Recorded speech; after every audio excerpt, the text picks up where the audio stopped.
Hello all my crafty people out there. If you've never seen my channel before, my name is Stephanie, and generally I upcycle thrifted items. So I change them into something new, usually clothing. And recently I thrifted a cute little quilt that I'm changing into a jacket. But the problem is that I needed some bias tape. And I wanted it to match the fabric I was using on the pockets and in the lining. So the only way to really do that is to make your own. And it's super simple, and we're going to do that today in this short video. This is the bias tape we're going to be making. It's a 1-inch folded bias tape. It's single folded, and it's super simple, so I think you'll enjoy it. This is usually what you get in the store. And honestly, there is absolutely nothing wrong with this, and I use it all the time for all kinds of projects. But like I said, I wanted this to be customized. I wanted it to match my jacket. So we're going to do this today. And if this is something you like, if this is the kind of content you like, check out the other videos and like, subscribe, comment, let me know what you think, and let's go have some fun.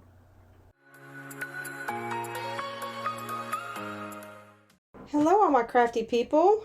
I am going to do a quick tutorial on how to make bias tape out of any fabric. I've recently come across a project where I needed some bias tape to match the fabric on my jacket, but it didn't come in that color, obviously. Now this is not that fabric, this is an example. And what I'm using here is what's called a fat quota. And you can buy these in just about any place, including Walmart. And it's an 18 by 21 or 18 by 22, somewhere in there as far as because it's a quota of a yard, essentially. So what we need is a perfect square, though. So I have cut this 18 by 18, and I have about this much left over. And this is a perfect little leftover for anything from applique to quilting, so that's not going anywhere other than the to-do pile. Now what I need to do first, though, is I need to cut diagonally across this particular piece of fabric. Now it's a little long, so I'm going to kind of gauge. I want to make sure that I get corner to corner. So I'm using that little ruler to just kind of make sure I'm straight on. And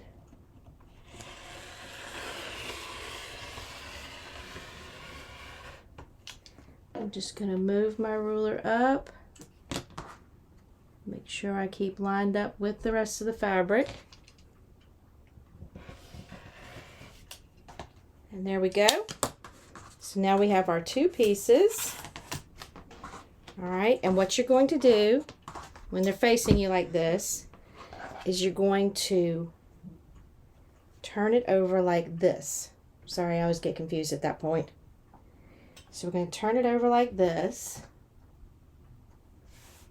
and we're going to sew right down this line. 1/4 inch seam right down this line, just like if you were quilting. Okay, this is what it looks like once I've sewn the seam down. Has this nice angle, and I went ahead, and you have to press the seam open. All the seams there's only 2 seams to this, but you have to press the seam open or it won't lay right. It'll bulk up on you. So now what we need to do is decide how wide our stripes are going to be. Now I'm using a 2-inch wide cut, which if I fold it in half gives me a 1-inch binding. And here, I'll show it to you. Gives me a 1-inch binding. And then what I'm going to use this on my jacket, but I'm going to work with it kind of like you would quilt binding, where I'm going to sew it onto the front and then turn it to the back to bind it. And of course you could do it this way. You could then take that and do 2 more folds like this to have your double fold bias tape. I'm just using a single fold in this particular situation, and that's what I'm going to do with this.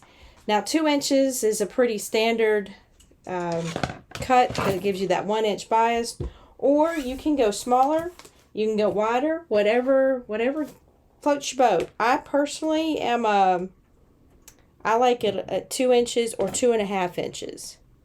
So I'm going to do 2 inches. So I'm gonna have it laid like this, and my ruler just does almost go all the way across this fabric.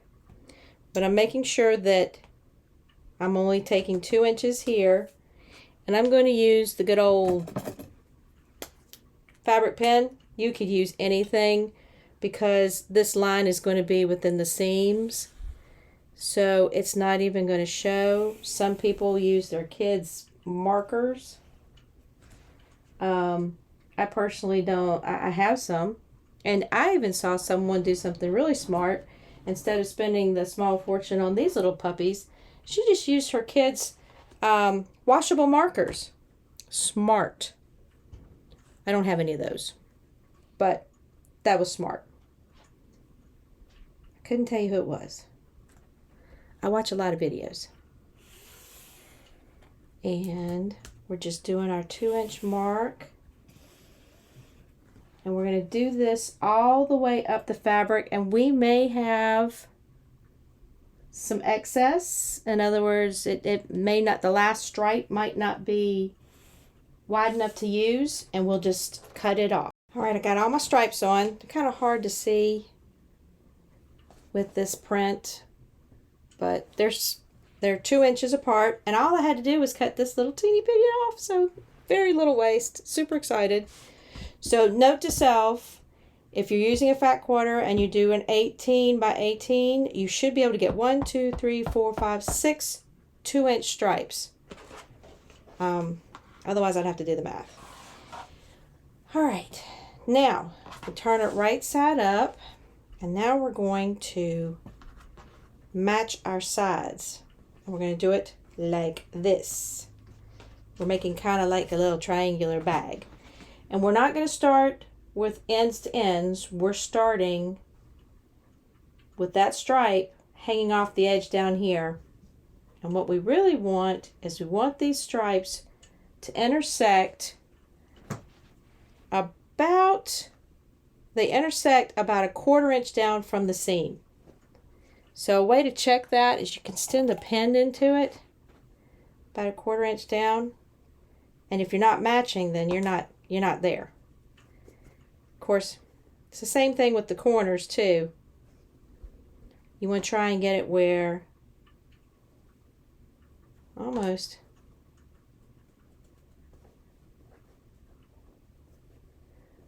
where you're intersecting. I think we probably got it now. Right there. We're just a smidge off, which this isn't an exact science, so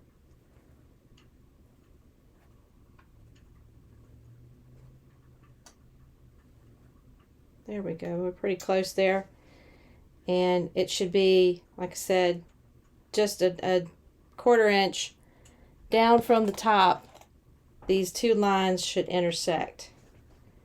So we're going to check this one just to make sure. And good. And I'm just pinning it where the lines are. Kind of get an idea of whether or not I got it lined up. And once we get this pinned, and again, you're going to have this triangle hanging off the end. You don't cut that off. You just want to make sure that they're intersecting kind of in the right spot. That's pretty good. All right, now it looks like this, which is kind of wonky to go and sew, but we're going to go sew across here, and then when I come back, I'm going to show you how to cut it apart, and Bob's your uncle. We'll be done. All right, I pressed up in my seam.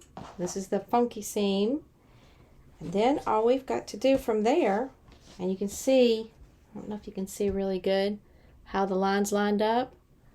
So that's good.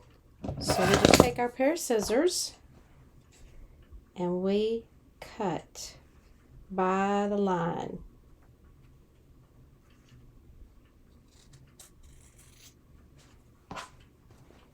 And that is it. And I will show y'all what we do after we cut it is we're going to iron it into our bias tape, which in this case all I'm doing to do is iron it in half. But again, you could iron it in half and iron it in half again to get a double fold. And there's also these neat little tools out there, the little bias tape tools, where you can pull the tape through and iron as you pull through, and you make the fold that way. That's probably pretty easy. I haven't tried it, but they come in all different sizes.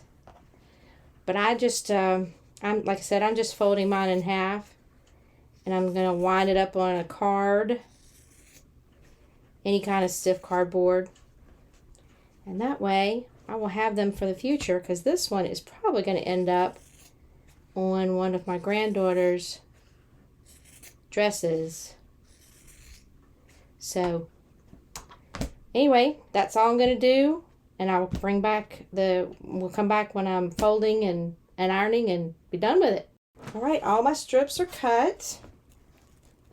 Or all my strip. It's one continuous strip. I think it's probably going to be close to 4 yards. I'll measure it and put it up on the screen, how much it ended up being. But all we have to do now, or at least all I'm going to do because of what I want to use this for, is I am just going to iron it in half to make my bias.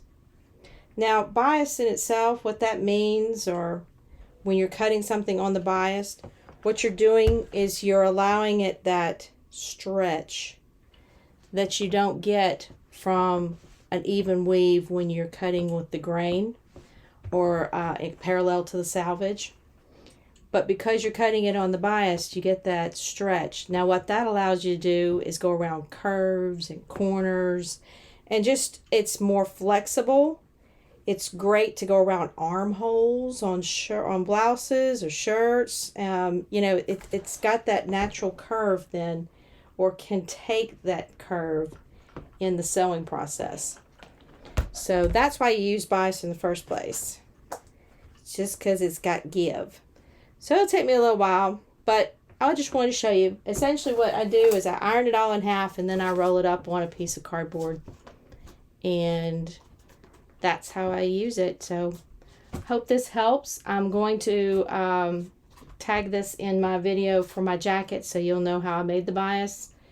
And everybody have a great day. And if you like this kind of content, subscribe. This is not usually my thing. I usually upcycle, but I'm just doing something fun to show you how I finish the upcycle. Have a great one.